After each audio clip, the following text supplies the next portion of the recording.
I only got to do this now. I always have good intentions throughout the week, but it doesn't always mean that I get an opportunity to do them. I don't get half the stuff I'd like to get done. And, that's it. Here we go. I do not believe that sheer suffering teaches. If suffering alone taught, all the world would be wise, since everyone suffers. To suffering must be added mourning, understanding, patience, love, openness, and the willingness to remain vulnerable. Anne Moreau Lindbergh, 1906-2001. Suffering, processing, learning, and growing are healthy human experiences. What stunts emotional growth are coping techniques designed to do the impossible. Avoid pain. 3 impediments to growing through pain are resignation, escapism, and overcompensation. These shortcuts dull the pain and deflect attention from core issues until we're ready for them. Today, let's look at resignation. Resignation is not the healthy process of accepting what we cannot change. When we resign ourselves to suffering, we're giving in, playing victim to our plight as if nothing can be changed. We become our labels. I am bipolar, an addict, or HIV plus. I have learning disability, or that's just the way it is. The classic addict's cop-out is, I didn't want to let you down, but I can't help it. In recovery, healing starts with an admission of limits. Chronic conditions and deadly illnesses are no laughing matter. And when confronted with them, we may be forced to accept a lot. Accepting the truth, incorporating limits into life, and framing a way to make the most of circumstances is quite different from using our limitations as excuses. I can't quit smoking because I am an addict. I can't learn to organize because I'm dyslexic. These are self-imposed limits. Maybe our resignation assuages guilt or shame. I am an addict can be a crutch if we don't take responsibility for it. Resignation can be debilitating. We could be stuck for life. Wallowing in my pity doesn't feel good for long. What are the circumstances in my life that I can do nothing about? Is there something that I have resigned myself to that maybe I can work through? It's funny because on my walk today with my husband, we walked. It's been a rough week. It's been hard for both of us. And I was listening to a YouTuber, and she's very popular, and she was explaining how when our executive function doesn't work and we're dyslexic or ADHD, our homes can be, of course, affected. If you're a woman, you have a lot of pressure on yourself. You put a lot of pressure on yourself to get things done in the house. And when you're working and trying to get the house done and get everything taken care of as a housewife, it's almost insurmountable. And when you have when you're dyslexic and you're woman, we really haven't really been studied. A lot of the medical books, they don't have us in those medical books. It's with men, and the same with dyslexia and some of the ADHD. Men have been the one that have been studied. So yeah, I have a daughter that's dyslexic, a gifted dyslexic, and there's a lot of kids now, right, that have been diagnosed with ADHD and dyslexia. Their dyslexia. that have dyslexia. And it makes it hard because as a parent, you want to be understanding, right? And you want the house to look nice and the rooms to be in a semi-decent form, but you don't want to put too much pressure on yourself as well as a child, especially a girl child. I think it's hard as a parent because we are trying to balance what we hear with having our kids do things that they need to get done in life, which is keep it organized, or organized enough to have a normal adult life. And it's funny because as we were walking, I was telling Jason, I said, you know, when we had dyslexia, and well, when we've had it, dyslexia and ADHD, we never could just say, hey, you know, my executive functioning isn't working today, so I really can't do that, right? I really can't clean my room, or I really can't take out the trash, or I really can't help you with such and such project because, you know, my executive functioning doesn't work. And as a kid, you know, we just didn't have those luxuries. We just didn't. Not anymore. not like it. It's not like that now, right? It's not like that anymore. So now we know we have these challenges, and as parents, it's hard because we have to help them. We have to help our kids, and still get through being a good parent, because we still have all these problems too. So it's kind of balance. It's trying to find a balance. Understanding patience, love, openness, and the willingness to remain vulnerable after suffering, right? Impossible to avoid pain, right? It's impossible to avoid pain. And I think with just trying to be able to help a child understand that, and help an adult that is trying to raise a child, it's impossible for our kids to avoid certain pain that just comes with being a human being. And, you know, impediments to growth is resignation, right? Escapism. Look at all the things that we have that hit us all the time. It's always bombarding us. Overcompensation. Wow.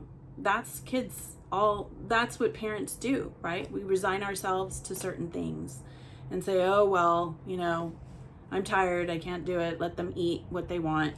Escapism. Oh, let's just go and gel at a movie theater, or gel and watch all the Netflix that we can watch. Or go overcompensation, let's just keep buying things, and hopefully that will buy their love, right? It happens. We do it. I think now I really, really think it's hard for parents who have left a cult to know what that balance is, because we had been trained to be just so polar from the rest of the world around us. No Christmas, no birthdays, nothing. You know, it was just nothing. And so when we leave as families, I mean, our first Christmas was crazy. We did things that you can't do that every year. We just can't. And what we saw in the movies isn't realistic. You know, we see movies as growing up as JWs, and we look at those movies and we think, okay, this is how it should be. No, it's not how it is. It's not realistic. And I think talking to other people around me was helpful, because I'm like, how do you deliver this amazing Christmas to kids? There's just so much, and it's hard. It's not easy when you leave a cult, especially our cult. It was difficult. It's difficult to find balance and what that means, and not be resigned to, oh, well, you know, this is how it is. Oh, well, I've heard this from other people. Oh, well, you know, I don't need to work out because of in the new world, I'll be nice and fit. And then you get to a point where you realize, oh, I should have been working out this whole entire time because I'm only getting this one body. I've heard this. And then they just sometimes resign the fact that they're not going to work out because they just have gelled themselves and they don't feel like they want to push anymore. We'll just leave it the way it is. It's strange how our brains work. And when we get to a point too where we just say, well, it's too late, I'm not going to even try. But even the trying part, it helps. It helps us. It helps us get through whatever things we have to get through until we aren't here anymore. And right, I can't learn to. I'm too old. This one, it explained I can't quit smoking because I'm an addict. I can't learn to organize because I'm a dyslexic. I'm too old to start. So, why try? We kind of resign ourselves to the fact that we stayed in an organization that was crippling to us and to our goals. And so therefore we're too old to make any new goals, which is that's not the case. And we're not defined by what labels, right? Labels. Oh, I feel so bad because I'm an apostate and they've labeled me as an apostate. So, oh, I'm this horrible thing. No, because you're not. You're not a horrible person. You left a very mind-controlling cult. And you can keep going. And you can take that label, chuck it. Right? And we have challenges. Our brains have challenges. You might be diagnosed whatever they diagnose you, but that doesn't mean that's who you are. It just means you've got a diagnosis. Okay, let's work with it. Let's work with HIV. There's a lot of people that have HIV and they take their pills and they have normal lives and they have lovers and it keeps going. It's not the end of the world. It's not a death sentence anymore. It just means you got another challenge and you can get through it. You can get through that challenge. You can find someone to love. You can find someone who will love you. And so don't impose limits, right, on yourself. Don't impose limits on your children. They can accomplish a lot more than what is in that diagnosis. Yeah, so what? So what? There's a lot of people that have these diagnoses and they keep going. So not to wallow, right? Not to wallow in the diagnosis. So what? You can still keep going. And find that your life can mean something. It can make a difference. And you can make a difference. And it's bottom-up approach. For me, it's always, to me, I think the more moms that come up and talk, the more people from the bottom that talk, then other people will start to listen and they'll feel more comfortable with just being who they are and recognizing, yes, I have a challenge. I'm in a challenging circumstance and situation, but we can still keep going.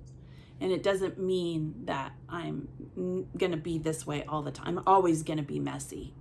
If you see, for me, in my household, it's making sure that I help when I can, right? Or we get ourselves time limits. I say, okay, in 15 minutes, this needs to be done. And do you need help? As a mom, that's what I say. I need this cleaned up and 15 minutes. And if you need my help, I will help. Because I remember growing up, my mom just she would cook. And it would be like a bomb went off in the kitchen. And then she would leave me solely to do all the cleaning of the kitchen. I must have been about 12 or 13 years old.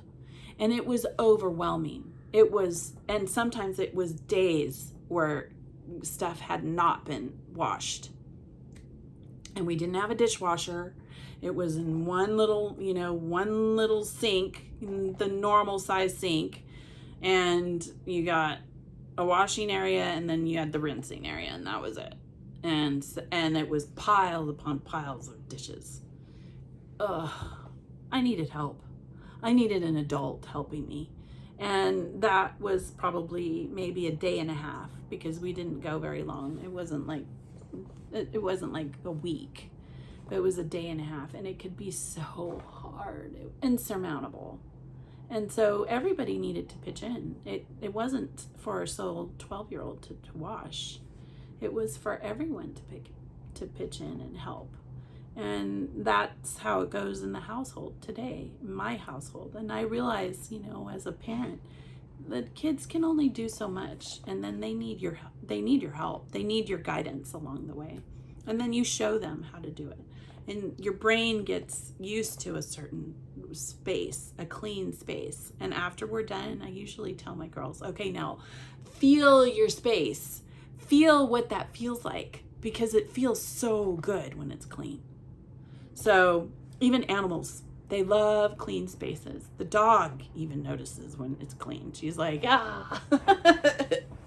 So yeah, we can have some limitations and challenges, but it doesn't mean that we have to stay in them, that we wallow in them and say, oh, I can't do it. Get help. Ask for help. I tell my girls all the time, ask for help. And that goes for me. I say it too. And they're always willing to help. I need help making my bed today. I say that. Some days it's hard. It's hard as a parent.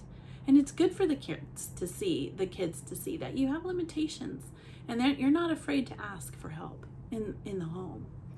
And with everyone pitching in together, it helps. And it makes for a peaceful life inside the house. It doesn't have to be perfect. It just has to be done, and where it's clean enough for people to live, right? Or you don't have to live with certain labels and feel like this is where you are all the time. You're always going to be this. No. You can have a challenge, but that's not insurmountable, and you can ask for help. So that's what I liked. Our suffering doesn't mean that we have to stay in one place, that we can move on, right? So I hope this helps you on your healing journey. So take care of your brain. Do a little bit of exercise if you can to get that body moving, and don't give up on yourself. There you go. Don't give up on yourself, and don't give up on humanity. There are good people out there. All right, my loves, my wonderful friends that listen to me, and thank you for letting me share with you, and thank you for letting me in your homes. You have a lot you can listen to, so I appreciate you spending the time with me. Follow your bliss and be good humans.